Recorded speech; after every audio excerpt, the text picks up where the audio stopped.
Devemos tratar igualmente os iguais e desigualmente os desiguais, na medida de sua desigualdade. Aristóteles. Olá pessoal, tudo bem? O canal Inteligente está no ar. Eu sou a professora e corretora de redação Aritânia Correia e esse é o segundo vídeo da série na qual eu vou trazer repertórios coringas por eixos temáticos para você utilizar na sua redação. Do Enem, de vestibulares, de concursos públicos ou da escola, não importa. Tá prestando de repertório para defender teu ponto de vista quando o assunto for problemas sociais, tretas da sociedade, este é o vídeo certo para vocês. Tem um compilado aí de 10 mais, ou seja, são mais de 10 repertórios que eu vou trazer para a discussão de hoje, trabalhando agentes diferentes para você colocar na sua redação. São repertórios que viram argumentos coringas. E o primeiro de todos já está aí na abertura do vídeo, que é a citação do Aristóteles. Principalmente porque quando a gente está falando de problemas sociais no Brasil, no geral a gente está falando de desigualdade social, de grupos específicos que precisam de uma atenção diferenciada. Idosos, crianças, indígenas. Nós temos ali a questão das cotas no Brasil. São pessoas em situação de rua, pessoas privadas de liberdade. A gente tem sempre grupos específicos que precisam de mais atenção. Então, a citação do Aristóteles, ela é perfeita para a gente colocar na introdução da redação, que tem de forma muito forte o trabalho de um grupo específico de brasileiros. Eu não gosto de chamar de minorias, porque se a gente falar de mulheres, por exemplo, né, violência contra a mulher, enfim, a gente não tá falando de uma minoria, mas da maioria da população. Então, eu gosto de falar de grupos específicos, é o termo que eu prefiro utilizar. Então, tem a citação do Aristóteles para ser colocada na introdução, certo? A partir disso, vamos trabalhar agentes diferentes e a gente vai começar não com o Estado, que é o nosso padrão, mas daqui a pouco a gente fala sobre ele. Nós vamos falar sobre a sociedade e o indivíduo frente às questões e frente aos problemas sociais. Repertórios para isso. O primeiro de todos também é uma citação do nosso querido Ariano Suassuna, numa entrevista que ele deu para o G1. Ele diz que o que é muito difícil é você vencer a injustiça secular, que dilacera o Brasil em dois países distintos, o país dos privilegiados e o país dos despossuídos. Fica forte e clara a referência a um país ali, essa visão dele era do panorama do Brasil atual. E a gente percebe que fica forte numa temática que trabalha desigualdade social, ou qualquer minoria, ou qualquer grupo que sofra algum tipo de represália ou exclusão. Dentro dos problemas sociais discutidos no Brasil, a gente tem sempre uma diferença de classes sociais. O Brasil é um país desigual, o Brasil é um país emergente, subdesenvolvido. O Brasil não é um país desenvolvido, visto aí a quantidade, né, o grande número significativo da desigualdade social que existe aqui. Então, a partir disso, a gente já percebe que a maior parte das temáticas, principalmente abordadas no Enem, trabalha a questão da desigualdade social, a questão de que tem grupos ali que precisam de um pouco mais de atenção, certo? Não importa a temática, podia ter sido empatia, que a gente também, as pessoas que têm doenças mentais, a gente tá falando de um grupo que precisa de atenção, e alguns têm acessos a serviços melhores e outros não. Quando a gente vê a citação do Ariano Suassuna, a gente já remete ao que ele fala sobre injustiça secular. E a gente vai para outro repertório coringa, só que dessa vez falando especificamente de 1500. Eu falei que 1500 vai aparecer como repertório coringa para a maior parte dos nossos eixos, porque ele dá para ser bastante explorado. Quando a gente fala de 1500 dentro da questão de problemas sociais, dentro do aspecto de desigualdade, pensa lá, os portugueses chegaram aqui no Brasil e a gente tem ali já uma classe, existe a divisão de classes desde a época do Brasil Colônia. Isso tem falado no Brasil Império e depois que a gente se tornou república, então parece que não mudou nada. Chegaram os portugueses, nós colonizamos, agora nós somos os donos das terras e vocês são nossos subordinados. Então sempre existiu essa diferença, né, de eu mando e você é o meu subordinado e você me obedece. Aí nós tivemos indígenas e os negros, né, posteriormente, dentro de um processo de exploração, que estavam sempre subordinados aos colonizadores, certo? Então aí a gente já consegue enxergar uma desigualdade social que é secular. A gente está falando de desigualdade social, né? A gente já vai para um aspecto histórico. Então perceba que 1500, esse é só um dos pontos, tá? E eu tô falando ali ainda do Brasil Colônia. fora o Brasil Império, que tivemos muito desenvolvimento também, mas aí até a escravidão acabar, demorou muito tempo. E depois que ela acabou, parece que a desigualdade social ficou ainda mais latente, né? Porque os negros, eles tornaram-se livres, né? Os escravos se tornaram livres, mas e que acessibilidade, que direitos eles tinham? Então a gente começa ali já de uma perspectiva histórica. A gente pode trazer também duas teorias que eu simplesmente amo do nosso senhor patrão da educação, mentira, dos vestibulandos, Bauman. Duas teorias que dá para trabalhar dentro do contexto da sociedade. Eu tô falando, a gente vai trabalhar por agentes diferentes, a gente tá falando nesse momento da questão sociedade e indivíduo. A gente tem o conceito de modernidade líquida, certo? Do livro Modernidade Líquida, e nós temos cegueira moral do livro Cegueira Moral. Modernidade líquida, a gente tá lidando ali com uma sociedade que, ele já dizia, né, que nem tudo foi feito para durar. Relações fluidas, pessoas que não se preocupam com o futuro, pessoas individualistas. Então não existe uma preocupação com o coletivo. Então modernidade líquida fala sobre relações superficiais. E isso, claro, está relacionado à minha visão de mundo também. E aí isso remete também à questão de cegueira moral. Eu gosto de Bauman porque ele não fala só do Estado, não. Ele analisa também como sociólogo a sociedade e como ela é frente às questões e aos problemas sociais. E ele traz esse conceito aí no livro, né, Cegueira Moral, que trabalha, o termo já diz, é uma cegueira da sociedade frente aos problemas sociais que ela enfrenta. Então há uma ignorância dos indivíduos, né, desse agente, né, que a gente pode falar o indivíduo separadamente e a sociedade como grupo, como coletivo, que não se importa com os problemas. Não é um problema meu, não me afeta, não me importo. Não vou tentar resolver ele. Cegueira moral trabalha exatamente essa questão.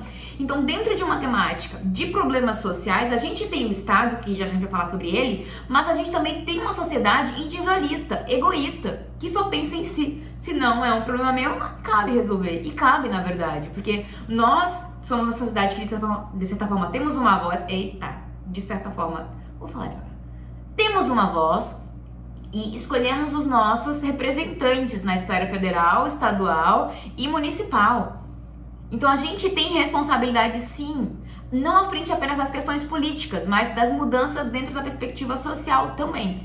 Então, a cegueira moral, a modernidade líquida e esses outros dois repertórios que eu trouxe mostram a posição, né, do contexto social do indivíduo acerca da questão dos problemas sociais. Agora a gente vai sim pro senhor governo. Tem outros dois, tá? Segura aí. A questão do governo. E aí nós temos alguns repertórios coringas. Inclusive eu quero que vocês me digam aqui abaixo qual é o repertório coringa que você utiliza quando você cita o governo.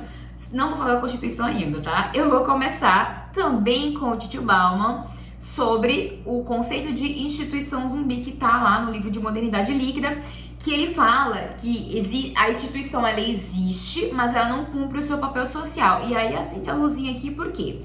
Quando ele diz isso, ele não se direciona apenas ao Estado, tá? Pense em instituição zumbi como qualquer instituição que não está cumprindo o seu papel. Pode ser escola, pode ser o Estado, pode ser os pais, certo? Então, quando a gente pensa em instituição zumbi, não limitem-se apenas ao Estado. Fica aí o bizu para vocês. Então, é uma instituição que existe, mas não está cumprindo o seu papel social. A escola vai ensinar os pais, vai educar o Estado a garantir ali o cumprimento do seu dever para a garantia dos nossos direitos. Cuidado na hora de usar dever e direito aí, tá?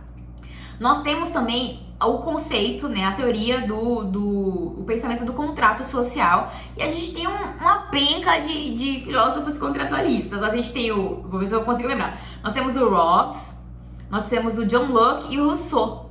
São alguns dos contratualistas e cada um tem uma versão, eles não pensam exatamente da mesma forma acerca do conceito de contrato social, da teoria do contrato social. Então, estudem cada um deles para ver com qual deles vocês se identificam mais, até para não confundir.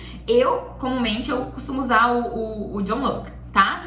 Nós temos também, aí a gente entra com a questão, o John Locke fala, explicando, né? Ele fala que ali a gente tem um contrato entre Estado e sociedade e, no geral, o Estado ele não cumpre o papel dele, tá? Dentro desse contrato que foi firmado. A gente tem a Constituição também, que é a nossa norma de maior hierarquia do Brasil. E aí o meu bizu, vocês já sabem, quem é seguidor raiz sabe, mas não custa nada lembrar que não basta você dizer que o Estado não está cumprindo o papel dele, isso consta lá na Constituição, que diz que ele tem que garantir o direito de acesso à educação pública de qualidade, à saúde de qualidade, à segurança da população, acesso à moradia e alimentação.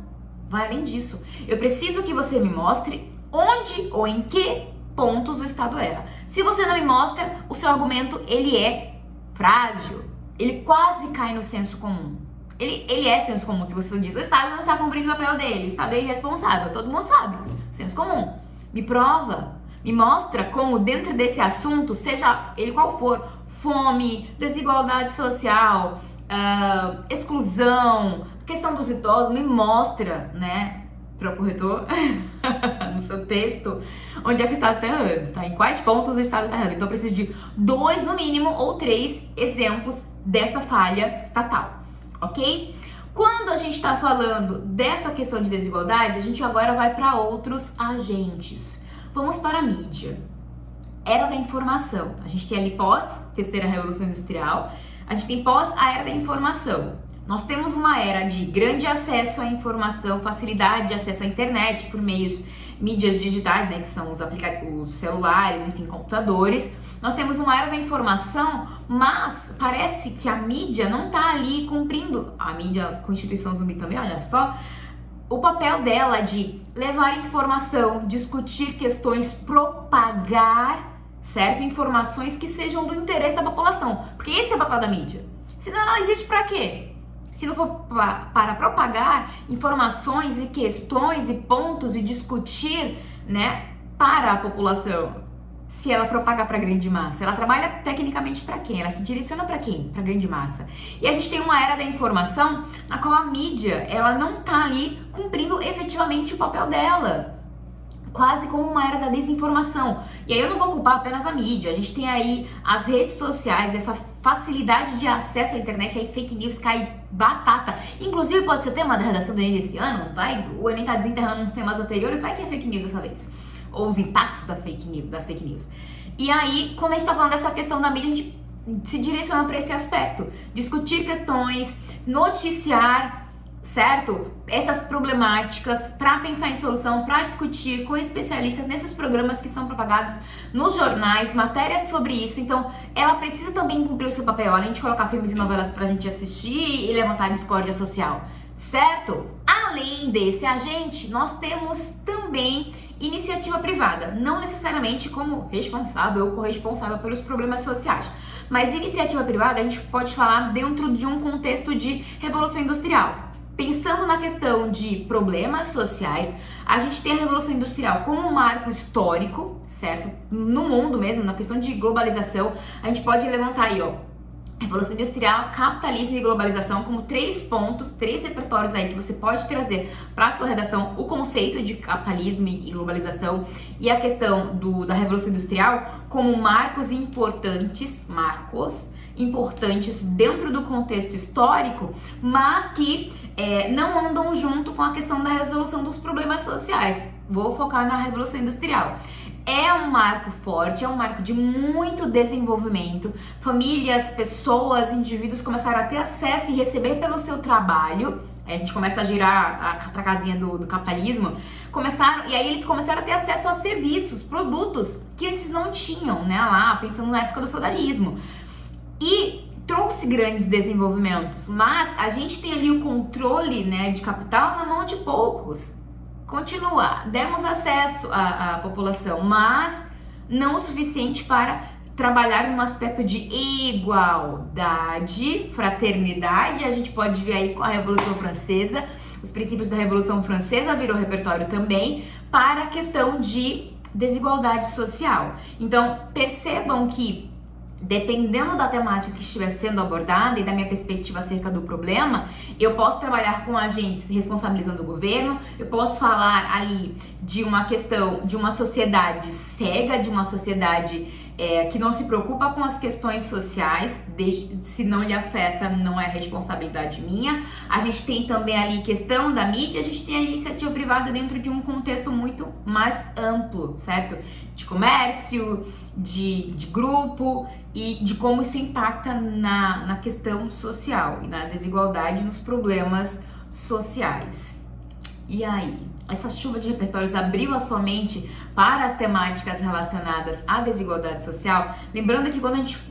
Desigualdade social não, problemas sociais. Quando a gente fala de problemas sociais, a gente não se limita só à questão de desigualdade. A gente está falando de fome, a gente está falando de grupos específicos, então idosos, crianças, indígenas, quilombolas, certo? A gente está falando ali a questão de raça e cor, que ainda tem discordância, né, e problemas de exclusão aqui no Brasil. A gente tem uma sociedade bastante desigual. Eu gosto muito de falar desse ponto do Brasil ser um país subdesenvolvido. A gente tem muito ainda o que aprender para melhorar enquanto sociedade.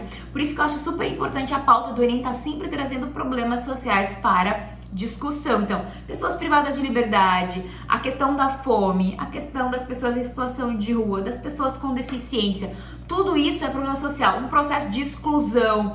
Qualquer temática que impacte diretamente no indivíduo, que é o que sempre a banca está trazendo, qualquer um desses repertórios dentro de contextos específicos, claro, alguns mais relacionados à economia e outros mais relacionados a contextos sociológicos, a gente pode utilizar. Então você não pode dizer que não vai ter repertório para temáticas que estejam ali dentro do contexto de problema social, que é mais abrangente para qualquer exame que você fizer. Diz pra mim qual é o repertório que você mais utiliza na redação, dentre os que eu citei, e se tem algum outro repertório que você utiliza quando você tá falando de problemas sociais. Deixa aqui nos comentários, vamos tornar esse canal um canal de muita troca e de muito aprendizado. E eu quero que vocês tentem adivinhar aí qual é o próximo eixo que eu vou trazer pra você. Se você gostou desse vídeo, dá um like, se inscreve aqui no canal, se inscreve de verdade, ativa o sininho para acompanhar os próximos eixos e repertórios para você chegar no dia da redação do Enem totalmente preparado. Até o próximo vídeo.